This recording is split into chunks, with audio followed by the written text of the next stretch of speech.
Some things must be seen to be believed. The transformation of mild-mannered Russell Long into Santa Claus is one. Emerging from a basement changing room beneath the Space Needle, snowy-bearded Santa Russ encounters wreaths of smiles and spontaneous delight. "Santa, you're back!" exclaim Needle staffers with childlike glee. In the gift shop, visitors clamor for ussies with St. Nick as others point and wave. While we ride the elevator to the observation deck for our photo shoot, I ask what draws people young and old alike. He twinkles and takes my breath away. "Unconditional love," he says gently but firmly. Long's metamorphosis began nearly 30 years ago, when, facing early retirement from Microsoft, he felt adrift. A pastor at his church made an offhand suggestion. With his rotund figure, full beard, and kindly demeanor, why not play Santa for the season? He joined Arthur and Associates, the Seattle company that has supplied Santas since 1943. Its founder, Seattle Post-Intelligencer photographer Art French, once watched crowds visiting the Frederick and Nelson Santa through his office window and thought, we should be taking pictures of that. His idea spread nationwide, becoming a holiday tradition that endures 8 decades later. Long dove in. Dyeing his brown hair and beard white was, he recalls, torturous. The bleach was so strong I had to breathe through a hose for half an hour. A local tailor hand-sewed his first velveteen red suit. By 1998, Santa Russ was greeting families at Bellevue Square.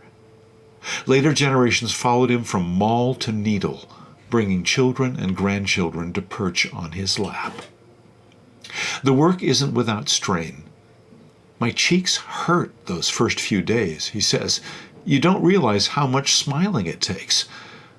And you have to train your mustache to curl up. It makes the smile bigger." Each appearance begins with a quiet ritual of transformation. "White gloves first, then gold spectacles, then the robe," he says. "By the time I finish dressing, Santa has arrived." The enduring moments aren't about presents. One boy, around 9, told me that what he wanted most was for his dad to quit smoking, Long says. "I turned to the father and said, 'Did you hear that? He wants you to stick around.'" That's when you realize Santa can touch a whole family. He also recalls parents arriving from Seattle Children's Hospital, bringing fragile children for what might be final photos. "You never forget those visits," he says softly. So what's Santa's secret? He sparkles. "We all need to give our gifts," he says. "Everyone has something. Time, kindness, love. It does us good when we give it." For Santa Russ, the gift is presence itself. "I know how to listen," he says. "Being heard and accepted. That's the true spirit of Christmas." In our first then photo, a 1998 Bellevue Square portrait features 3-month-old Isabel Brownlow, the first image in an 18-year family tradition. Her mother Deirdre says, "We loved our wonderful visits with Santa Russ each year, so fun and unique." To see all 18 photos, visit pauldorpat.com. In our second then photo, Russell Long dresses as Space Santa for a future-themed Space Needle Christmas display in 2010. This year marks his 18th atop the needle. In our third then photo, brothers Russell and Ken Long in Frederick and Nelson portraits taken from 1950 to 1952. Says Russ, "From sitting on Santa's lap to being Santa, it still takes my breath away."